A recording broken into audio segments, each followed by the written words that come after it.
northern Japan, March the 11th, 2011.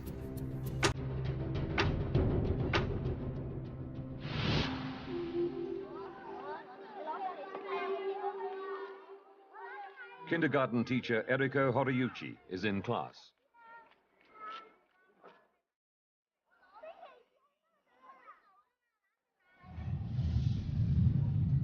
The room begins to shake. The tremors were enormous and went on for ages. Stuff had been thrown all over the room. I really thought the building might cave in on me. She has to act quickly, but calmly. I ducked under the desk along with the children and just monitored the situation. The earthquake continues for 5 minutes. It's felt 230 kilometers away in Tokyo. Eriko's actions ensure the children are safe. The kids had all done the disaster drills, and they did what the teachers told them to do, and so it all went to plan on the day.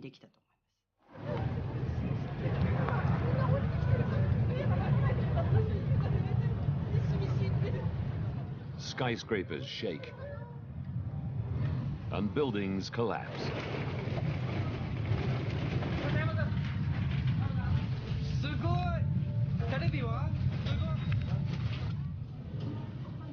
The Japanese Meteorological Agency measures the quake at magnitude 9.0.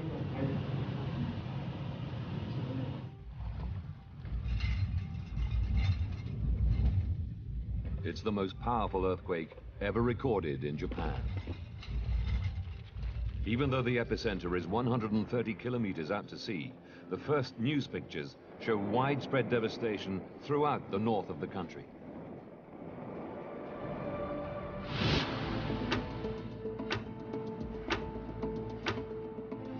In central Tokyo, communications expert Kenichi Shimomura hurries to the Prime Minister's underground crisis center. The quake is so big, it's clear there's going to be a serious humanitarian disaster. The government hastily convenes an emergency meeting.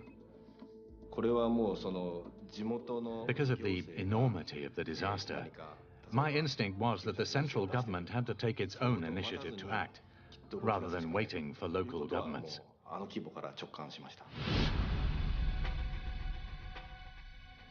5 of Japan's nuclear plants are in the disaster zone. Fukushima is the largest, providing enough energy to power every home in Tokyo.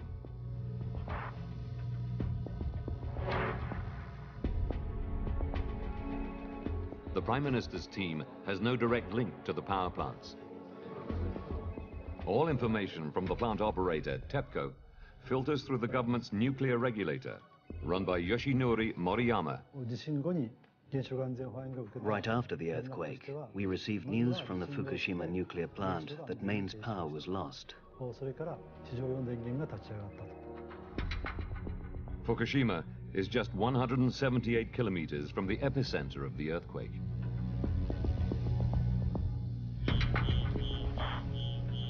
At the first sign of tremors, the plant goes into scram mode. A controlled shutdown is underway. The power station appears to have suffered only minor damage. But the earthquake has destroyed key power lines which feed the plant.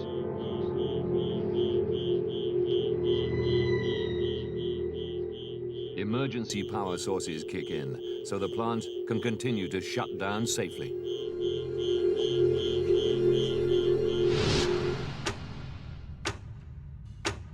(2:55 p.m.) A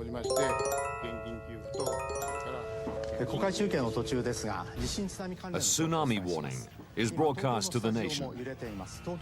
All of the northern Pacific Ocean is now on alert, including the Fukushima power station.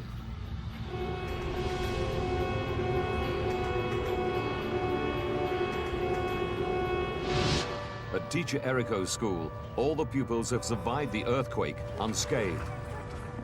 Emergency plans call for everyone to evacuate. She packs the children into buses to take them down the hill from the school to their homes on the coast. She has not heard the tsunami warning.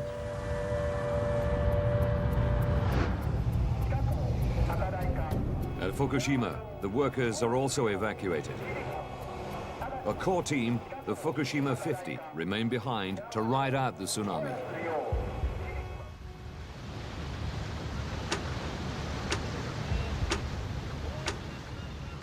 All along the Japanese coast, live news cameras relay images of the tsunami racing towards land.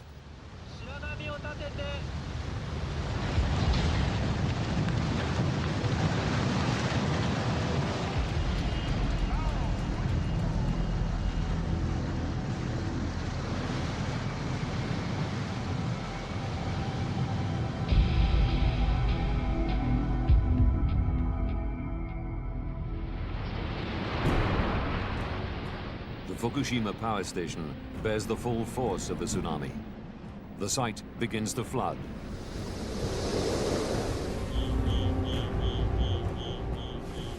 Almost all power is lost.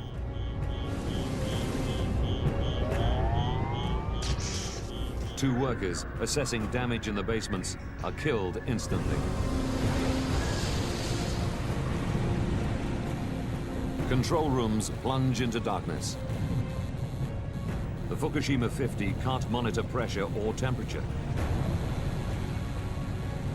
Worse, the cooling systems have failed. Teacher Eriko is worried. She may have sent the children to their deaths. The bus route was along the coastline, so I was worried sick that it might have been washed away by the tsunami.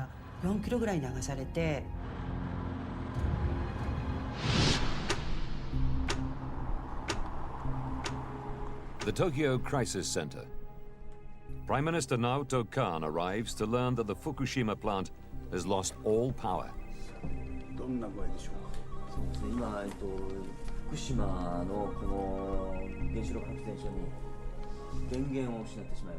Nuclear experts are drafted in to brief the Prime Minister.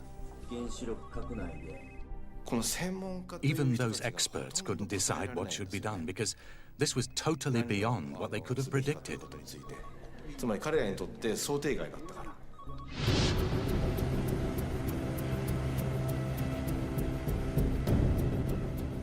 Plant managers are desperate to cool their nuclear reactors.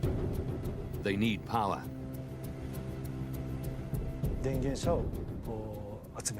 We needed to deploy mobile generators. That was our last resort.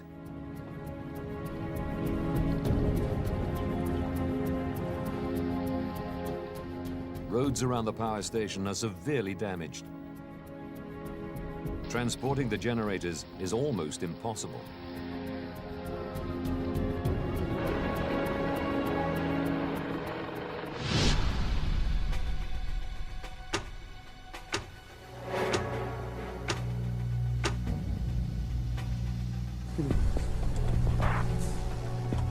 In the damaged control room of reactor number 1, engineers are trying to find out what's happening inside the reactor.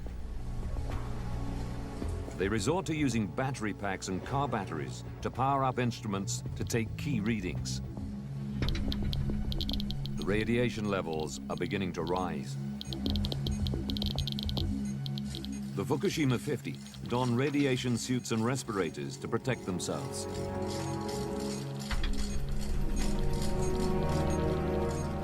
Their instruments reveal that pressure is rising inside the reactor. They must find a way to bring the pressure down.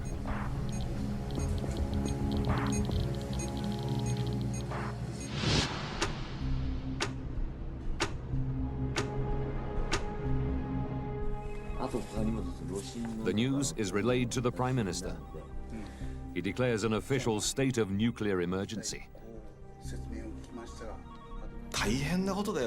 I heard the PM repeatedly say, almost to himself, this is really serious. Decisive action is needed, but there is very little information to work from. They have no real-time readings and no direct communications with managers at the power plant. Even so, scientific advisors believe they have a solution to avoid the buildup of pressure inside the reactors. Pressure inside the containment vessel must be kept low at all times. To release pressure, there's a valve. If you open it, pressure can be released outside. The Prime Minister's advisors recommend the valves are opened to release steam. At the plant, senior managers oppose the plan. They fear if steam is vented, radioactive materials could escape into the atmosphere. But under orders, the Fukushima 50 try to locate the safety valves. With only torches to guide them, finding the valves is no easy task. And handheld Geiger counters reveal radiation levels are rising. It might be because the reactor itself cracked during the earthquake.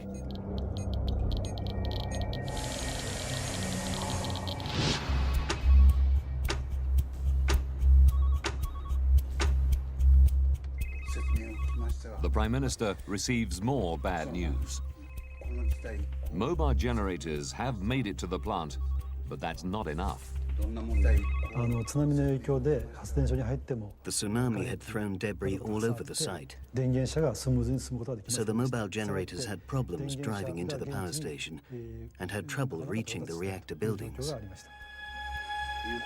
Cables to the reactors are too short. The plant is still without power.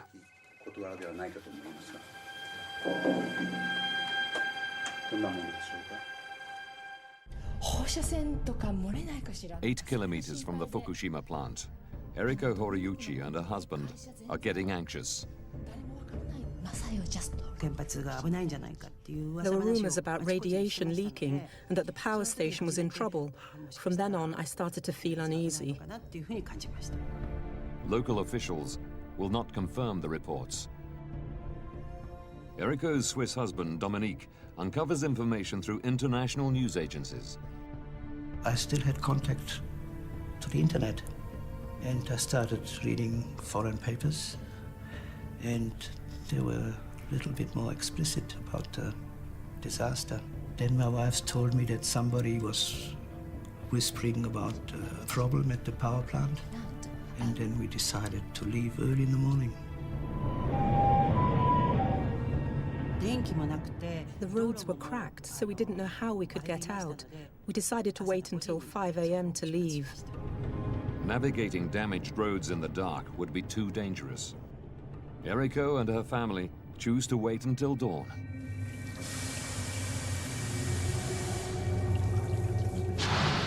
At the Fukushima plant, pressure inside reactor number 1 has now risen so high, the workers fear the reactor could explode. But they still haven't managed to locate key pressure release valves.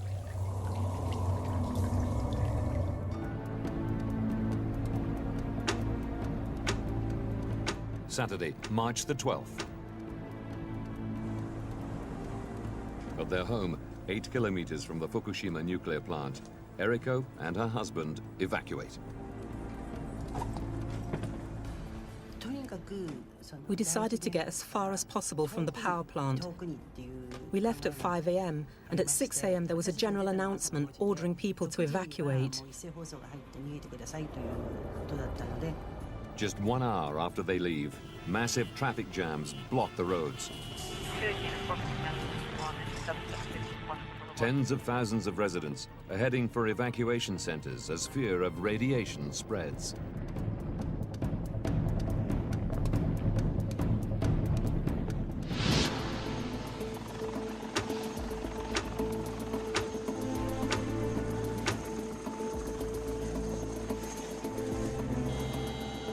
Frustrated by poor communication with the power station, Prime Minister Khan decides to visit the plant in person. We flew for miles and miles, and the scenery was the same as far as the eye could see.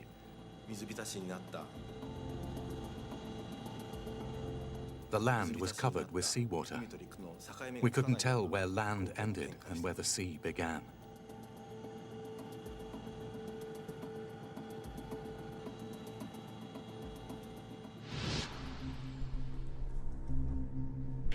Once at the plant, the Prime Minister demands a meeting with managers.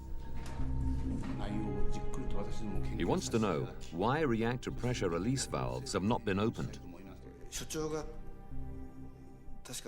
They said the valves would be opened within 4 hours or so. Then the PM said to him, "You've been saying the same thing since yesterday, but it hasn't happened. Why is that?"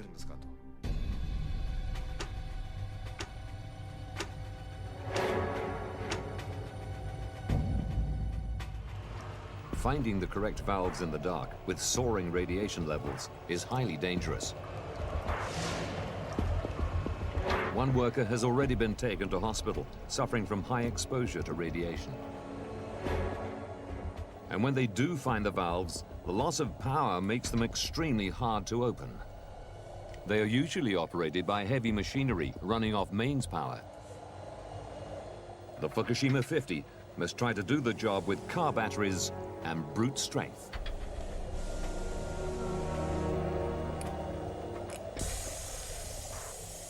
The valves were opened, and as a result, pressure inside the reactor decreased.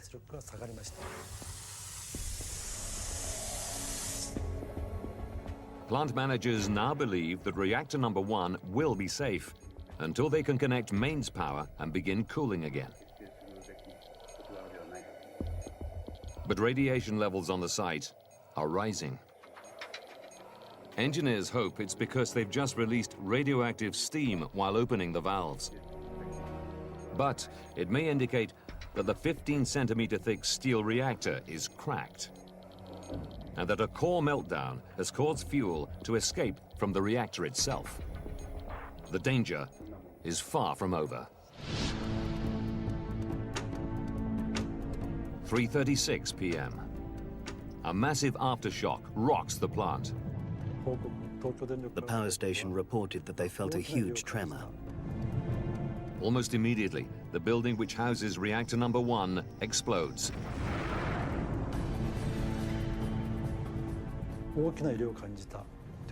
A cloud of white smoke was seen, and radiation levels increased dramatically. Workers detect radiation levels 1,000 times higher than usual near reactor number 1. It could be another sign that the reactor itself is damaged and leaking. And other reactors are also showing signs of strain. We realized there was damage to other reactor units. The first, second, and third units were all in serious conditions.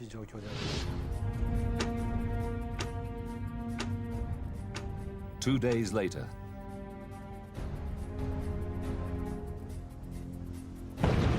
an even larger explosion blows the building that houses reactor number 3 apart.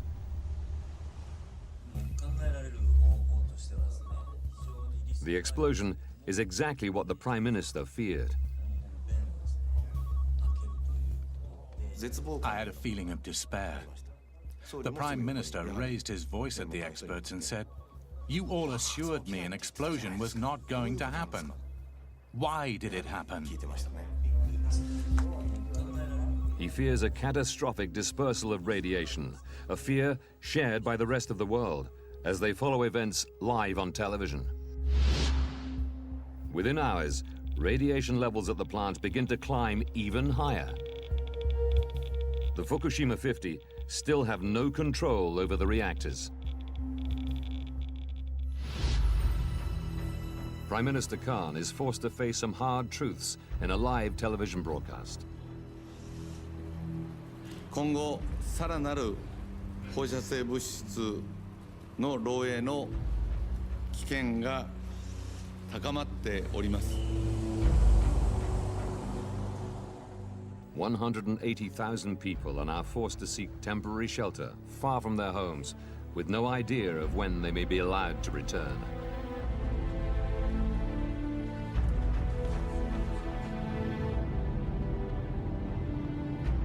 Eriko is now 80 kilometers from the power plant. But such is her fear, she wants to get even further away. We decided to go abroad, but there were no seats left on any flights. We thought we'd try and go as far as possible from Fukushima Airport, but there were no flights available anywhere. Eriko and her family are forced to stay where they are and take their chances with the radiation.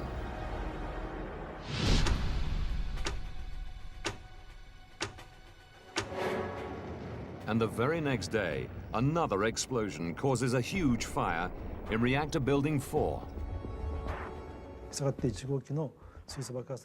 After the first explosion, we tried our best to avoid the other two. But unfortunately, we could do nothing to stop them. That is a fact.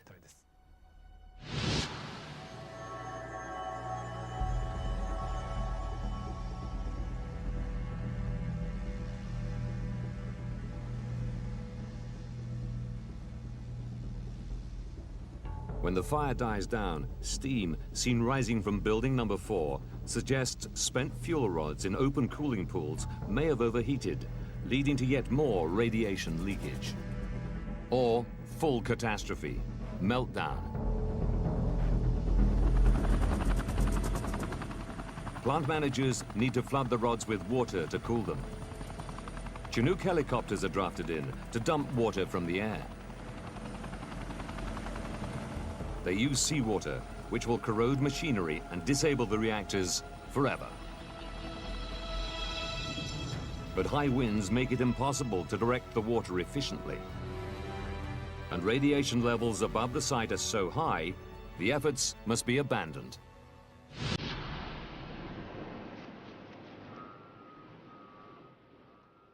Only the fire department is capable of flooding the fuel rods with enough water to make a difference. Ichiro Suzu is diverted from tsunami relief duties to lead an elite team of firefighters.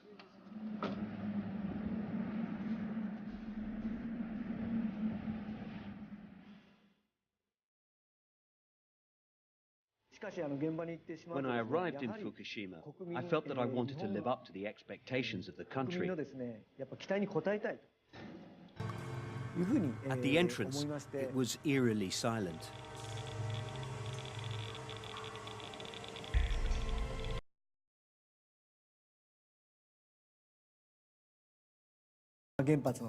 The inside of the Fukushima power plant really did resemble something from a monster movie.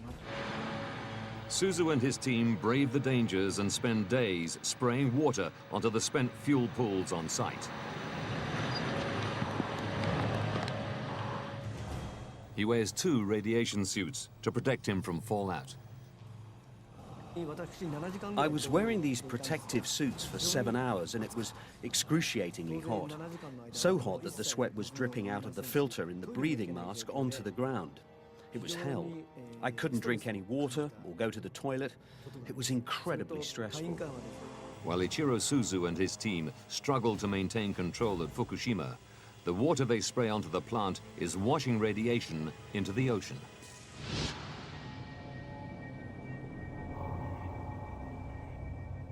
And 230 kilometers away in Tokyo, reports begin to emerge that supplies of drinking water may be affected.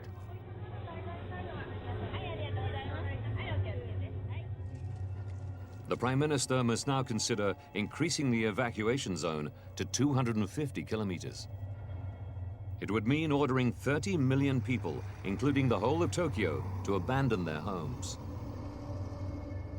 This would be an unprecedented decision, one that no government has made in modern history. It takes more than 2 weeks to restore power to the plant. But it's far too late to stop the disaster, and radiation continues to leak from the reactors. Japan and the world are desperate to know what is and what went so disastrously wrong at Fukushima.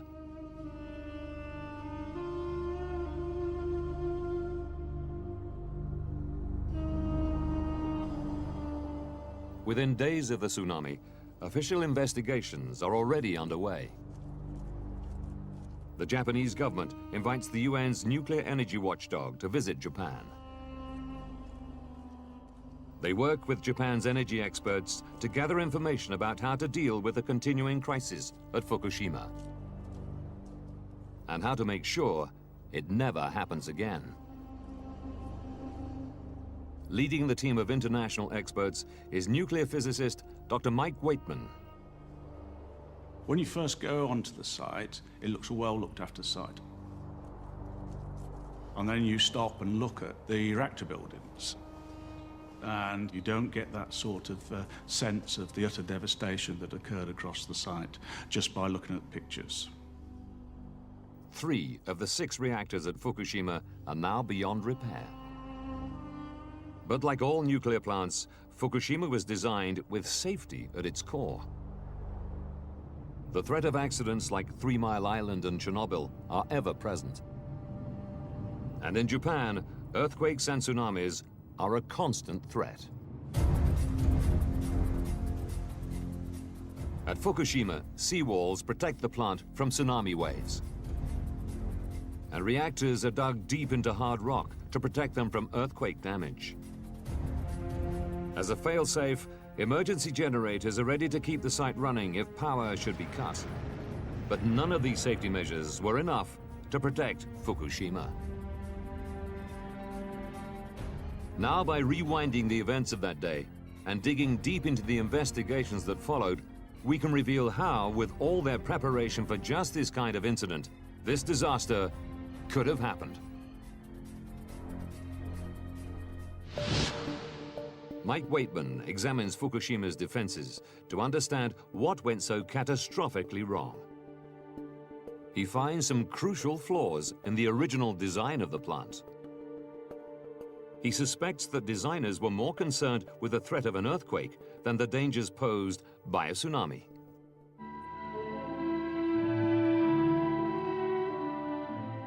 When reactors 1 to 4 were laid out in the 1960s, engineers lowered the land on which the site was built by 25 meters. This allowed them to anchor reactor buildings into the bedrock beneath the plant.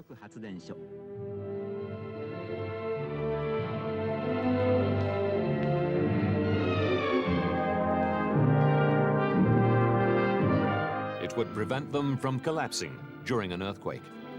But it left the site vulnerable to tsunamis. To protect against the threat, seawalls were built surrounding the site. They would repel waves up to almost 6 meters high. But evidence shows the tsunami waves wash over these walls with ease.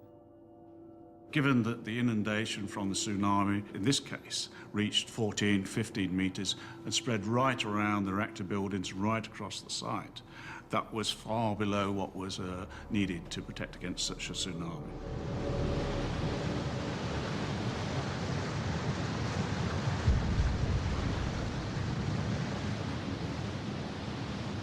A worker records the moment of impact on video. Another takes photographs as water floods the plant in a succession of waves.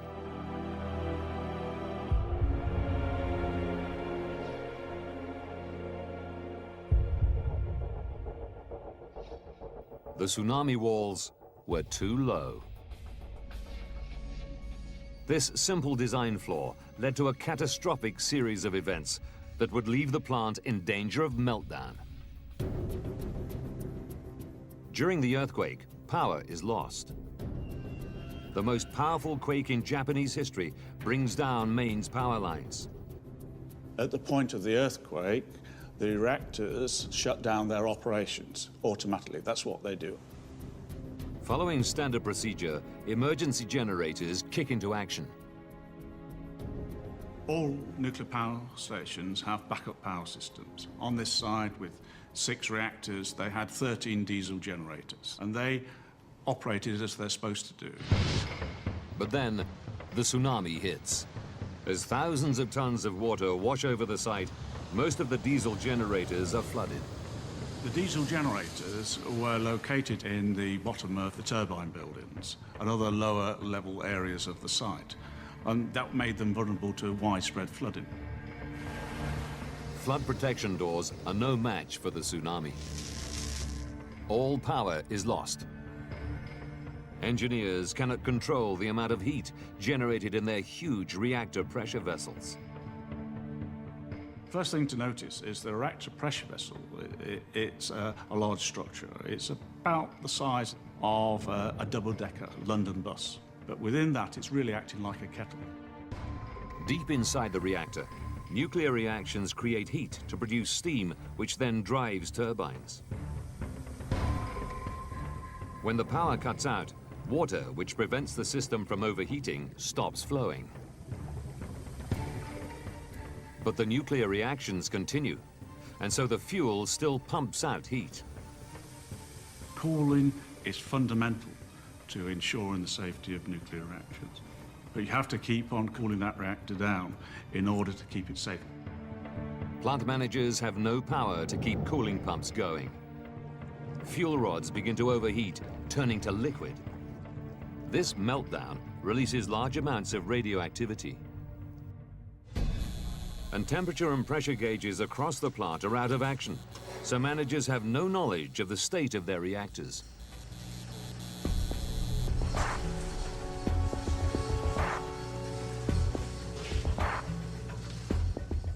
They must improvise an emergency response. Even when we were there 10 weeks later, the number of cars that were just strewn around the site was quite enormous. What they were doing is they're trying to take car batteries and then using that to power up instruments to see whether they're getting readings from what was happening in the reactors.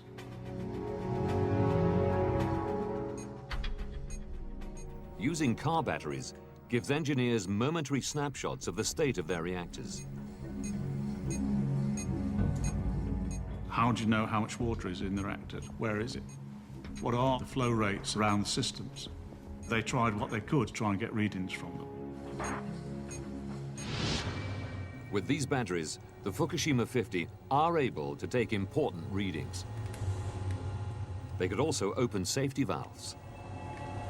But these readings offer only brief glimpses of reactors heating dangerously and approaching meltdown.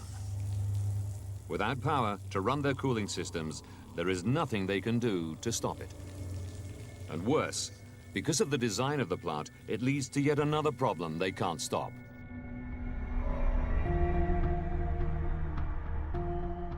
Waitman believes that the outdated design of the reactors themselves led directly to the 3 explosions on site.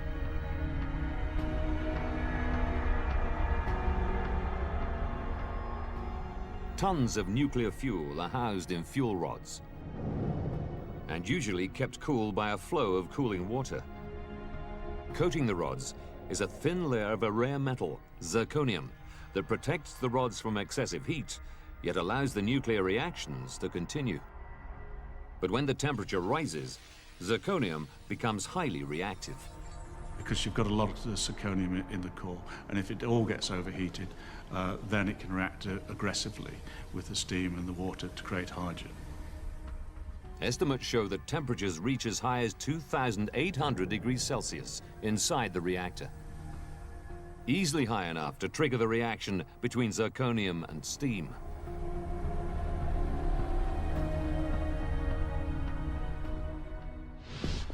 As highly flammable hydrogen builds up dangerously, managers vent it out into the concrete shell surrounding the reactor. Radioactive material from the fuel rods also escapes. From there, it's slowly vented outside through safety valves. But not all the hydrogen makes it into the open air. Large amounts escape into the higher reaches of the building. The Fukushima 50 cannot stop the gas from igniting.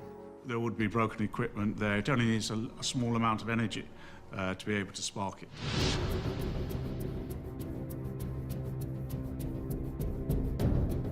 The hydrogen buildup causes 2 massive explosions in reactors 1 and 3 and a devastating fire in Unit 4. It causes shockwaves around the world.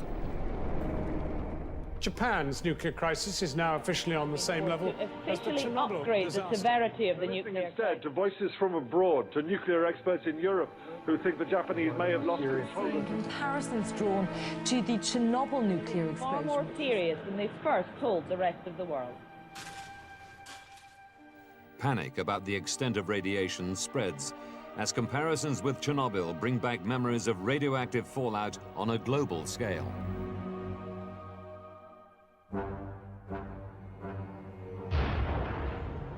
At Chernobyl, 8 tons of nuclear fuel were thrown up into the Earth's atmosphere when the reactor was blown apart.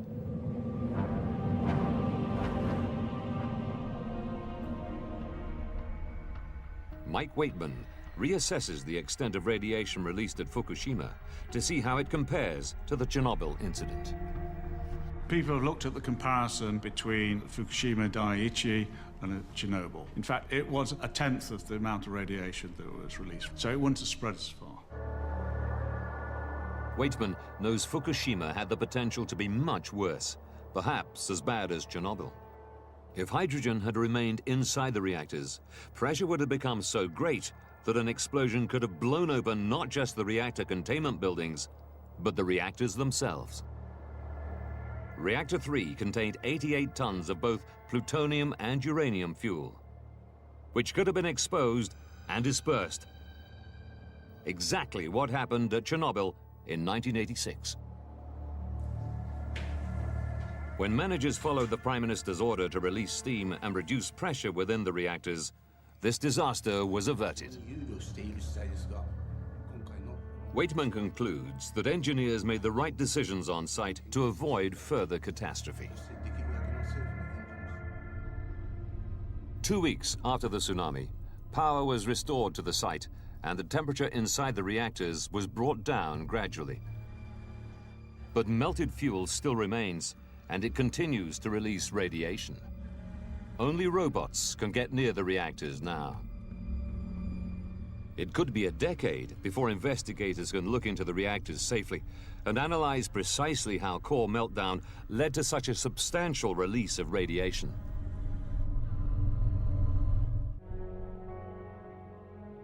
Knowing how the defenses failed and led to a catastrophic chain of consequences, Mike Waitman now examines whether the power company which runs the plant, TEPCO, could have done anything to avoid the disaster. He believes they may have been negligent in the run-up to the tsunami. In 2002, TEPCO took part in a study into the impact of tsunamis on power plants. They concluded there was a 0% chance that an earthquake large enough to cause a damaging tsunami would affect the Fukushima plant in the next 30 years. They were wrong.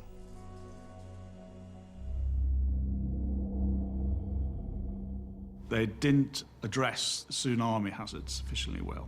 You must not underestimate rare natural events, and you must take those into account in your design. TEPCO say they had taken appropriate safety measures, taking account of all known information. But they say the scale of the tsunami was beyond anything they could have foreseen, and that since the incident, they've done everything possible to stabilize their reactors.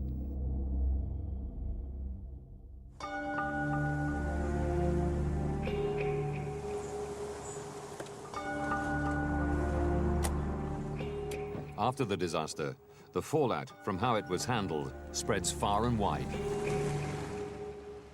Residents like Eriko believe they were told too little, too late about the potential dangers caused by the explosions. They blame both the power company TEPCO and the government. There was absolutely no information about radiation. The only information we were getting was about expanding the evacuation zone. The government itself struggled to ensure the release of information. The Prime Minister was personally committed to being open, but he was dependent on his advisors.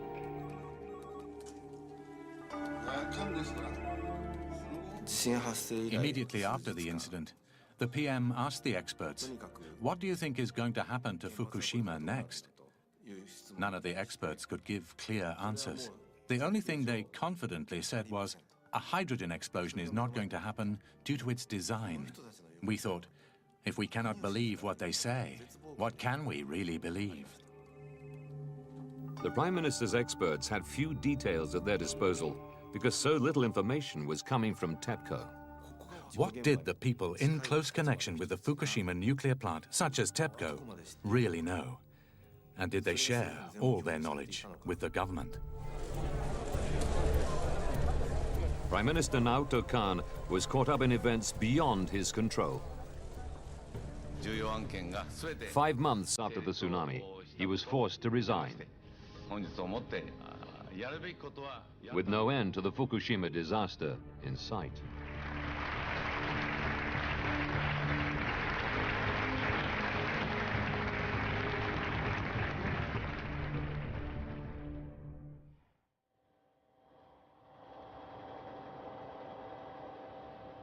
At the plant, the reactors are being brought into cold shutdown. But they continue to be dangerously radioactive. Clearly, the incident is still not under full control, and it may take some years before you get full access. Despite that, we know enough to move forward as a world community to learn lessons from Fukushima. Some nations have decided there is only one lesson to learn. In May 2011, 2 months after the disaster, Germany decided to halt its nuclear power program and focus its finances on research into renewable energy sources. Switzerland and Italy have followed suit. Japan relies on nuclear power for 30% of its energy use. With no power being generated at Fukushima, Tokyo is experiencing regular power shortages. The new Prime Minister is committed to continuing the country's nuclear program.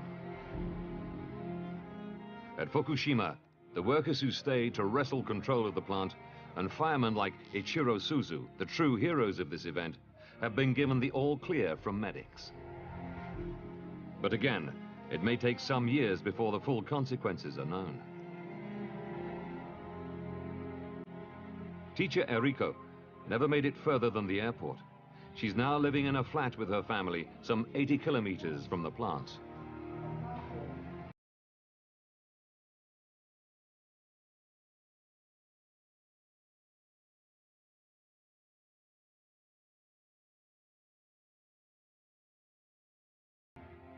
In the area around Fukushima, the disaster's effects will remain for many years to come. An exclusion zone 20 kilometers around the plant is still being enforced.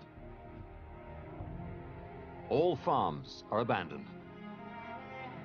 4 centimeters of radioactive topsoil must be removed from every plot of fertile land. Until then, no crops can be grown again. It could be 10 years before 100,000 people in evacuation centers across the region will be allowed to return to their homes.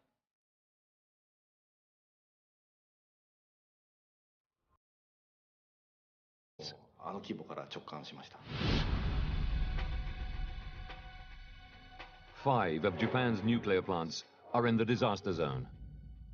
Fukushima is the largest, providing enough energy to power every home in Tokyo.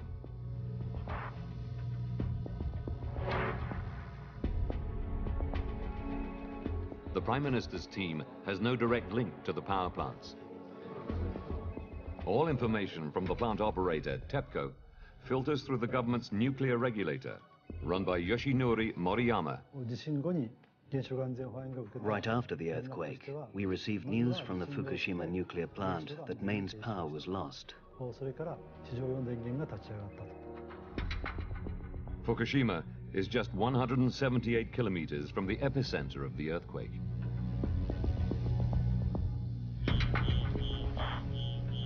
At the first sign of tremors, the plant goes into scram mode. A controlled shutdown is underway. The power station appears to have suffered only minor damage. But the earthquake has destroyed key power lines which feed the plant. The Japanese coast, live news cameras relay images of the tsunami racing towards land.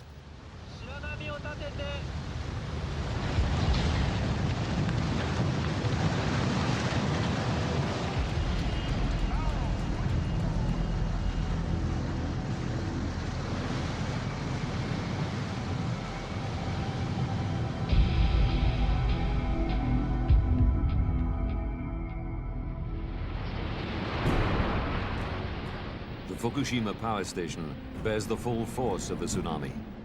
The site begins to flood.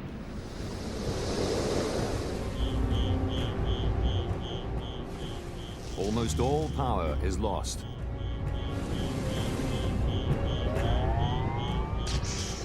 Two workers assessing damage in the basements are killed instantly. Control rooms plunge into darkness. The Fukushima 50 can't monitor pressure or temperature. Worse, the cooling systems have failed. Teacher Eriko is worried. She may have sent the children to their deaths. Emergency power sources kick in, so the plant can continue to shut down safely.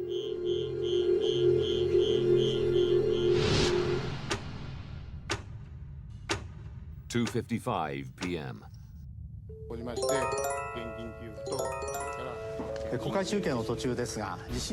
A tsunami warning is broadcast to the nation. All of the northern Pacific Ocean is now on alert, including the Fukushima power station.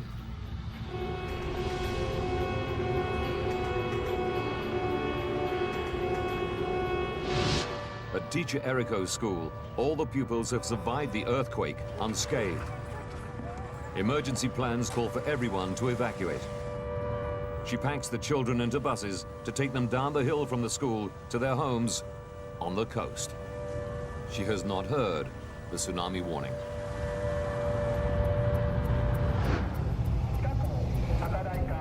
At Fukushima, the workers are also evacuated. A core team, the Fukushima 50, remain behind to ride out the tsunami.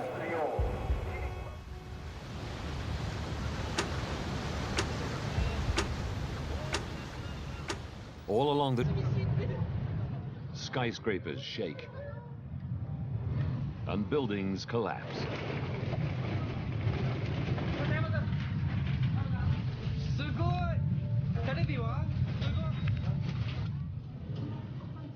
The Japanese Meteorological Agency measures the quake at magnitude 9.0.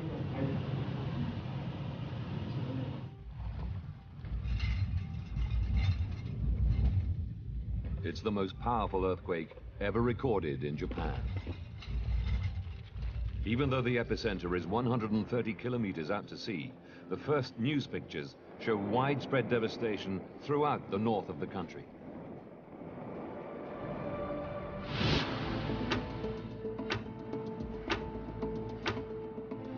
In central Tokyo, communications expert Kenichi Shimomura hurries to the Prime Minister's underground crisis center. The quake is so big, it's clear there's going to be a serious humanitarian disaster. The government hastily convenes an emergency meeting. Because of the enormity of the disaster, my instinct was that the central government had to take its own initiative to act, rather than waiting for local government. Northern Japan, March the 11th, 2011.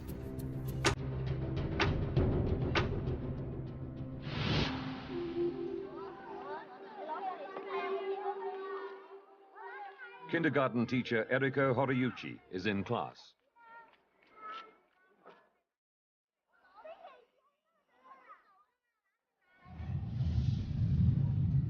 The room begins to shake. The tremors were enormous and went on for ages.